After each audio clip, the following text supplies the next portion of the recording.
नमस्कार दोस्तों। हमने चक्रास के बारे में चर्चा शुरू की और चक्रास में सबसे पहले हमने आज्ञा चक्र से शुरुआत की। आज्ञा चक्र से इसलिए की क्योंकि हमारा जो डेस्क ऑफ इनोवेटिव चैनल है, इसका टारगेट ही है be our soul, I am soul. हम सभी आत्माएं हैं, तो ये आत्मा का निवास स्थान है वो आज्ञा चक्र ही है। आज्ञा चक्र की सक्रियता होने पर आत्मिक भाव आता है, या आत्मिक भाव की सक्रियता बढ़ाते हैं तो आज्ञा चक्र सक्रिय होने लगेगा। वैसे तो चक्रास के सक्रिय करने के बहुत सारे तरीके हैं, लेकिन यहाँ हम अफर्मेशन के द्वारा चक्रों की सक्रियता को बढ़ाएंगे। इस पर हमारी चर्चा चल रही है, किस तरीके से बढ़ा सकते हैं। तो पहले हमने देखा कि मैं आत्मा ज्योति बिंदु स्वरूप इस शरीर में प्रकृति के मध्य में विराजमान हूँ। इस अफर्मेशन से हमने आज्ञा चक्र पर फोकस करने की बात कही और चर्चा की। तो पहला पार्ट था हमारा मैं आत्मा हूँ जो इस शरीर को चलाती है। अब हमारे इस ज्योति बिंदु स्वरूप के बाद जो दूसरा हमारा जो शरीर है, उसको बोल सकते हैं हम सूक्ष्म शरीर, एस्ट्रल बॉडी या अंतःवाहक शरीर।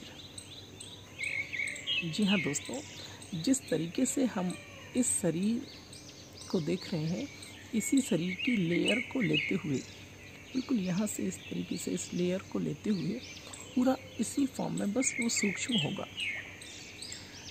उसको हम छू नहीं सकते, पूरा इसी फॉर्म में होगा, as it is structure same यही होगा, बस उसे हम छू नहीं सकते हैं, उसे इन आंखों से नहीं देख सकते हैं। वह हमारा अंतःवाहक शरीर है, सूक्ष्म शरीर। उसी के द्वारा हम बाहरी जो अंतरिक्ष जगत है, यहाँ से वहाँ की यात्राएं कर सकते हैं।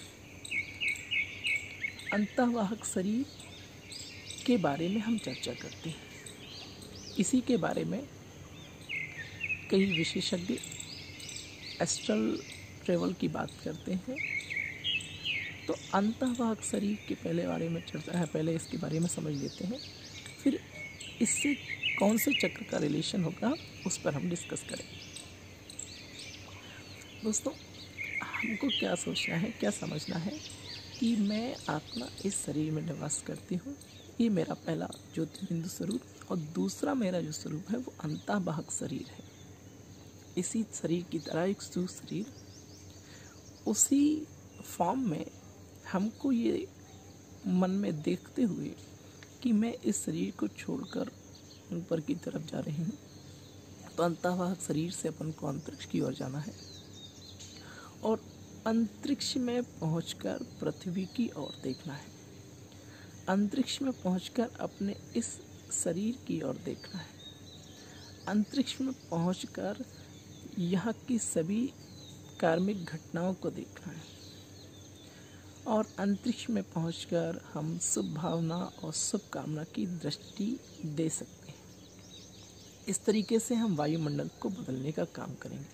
तो अंतःवाहक शरीर द्वारा हम शरीर से बाहर की यात्राएं करते हैं और करेंगे। इनके बारे में समझेंगे किस तरीके से किया जाएगा और किस तरीके से दृष्टि और वृत्ति द्वारा वायुमंडल को बदलने का प्रयास करेंगे। अंतःवाहक शरीर के द्वारा हम योग की प्रोसीजर पर पहुंचेंगे कि योग में किस तरीके से इस शरीर पर ध्यान लगाना है। पहला पार्ट हमारा है मैं आत्मा ज्योति बिंदु स्वरूप, दूसरा है मेरा सूक्ष्म शरीर, एस्ट्रल बॉडी, इससे बोलेंगे हम अंतःवाहक शरीर। इससे किस तरीके से हम बाहरी जगत की यात्राएं इस शरीर से निकल के करेंगे, इस पर हमको फोकस करना है। तो आज से दूसरा हमारा टारगेट है मेरा दूसरा शरीर, अंतःवाहक शरीर, सूक्ष्म शरीर, जिसके द्वारा मैं इस शरीर से निकलकर बाहर की यात्राएं करती हूँ। जहाँ भी जाना चाहते हैं अपने अंतःवाहक शरीर के द्वारा जाएं, वहाँ तक पहुँचे, वहाँ से फिर वापस आ जाएं। तो बार बार शरीर से बाहर जाना और शरीर में आना, इसका प्रयास हम अंतःवाहक शरीर से करेंगे। तो इस शरीर से निकला हमारा अंतःवाहक शरीर, और अंतःवाहक शरीर के भी बिल्कुल प्रकृति के मध्य में हमारी आत्मा। इस तरीके से हम अपने 3 शरीर सोचकर इन पर चर्चा करेंगे। अब अंतःवाग शरीर से किस तरीके से हम ट्रेवल करें, कैसे कैसे योग की कमेंट्री रखें, कैसे अफर्मेशन रखें और कौन से चक्रास पर सक्रियता बढ़ेगी, इसके बारे में हम अगले एपिसोड में चर्चा करेंगे। तब तक आपको ये प्रयास करना है, ये अभ्यास करना है कि मैं आत्मा ज्योति बिंदु स्वरूप और मेरा दूसरा शरीर है सूक्ष्म शरीर, अंतर्वाहक शरीर, जिससे मैं बाहरी जगत की यात्राएं इस शरीर में रहते हुए भी कर सकता हूँ। इसका आपको बार बार अभ्यास करना है। इसको थोड़ा सा और समझेंगे हम। इसके बाद अगले एपिसोड में चर्चा करेंगे। तब तक के लिए नमस्कार, धन्यवाद।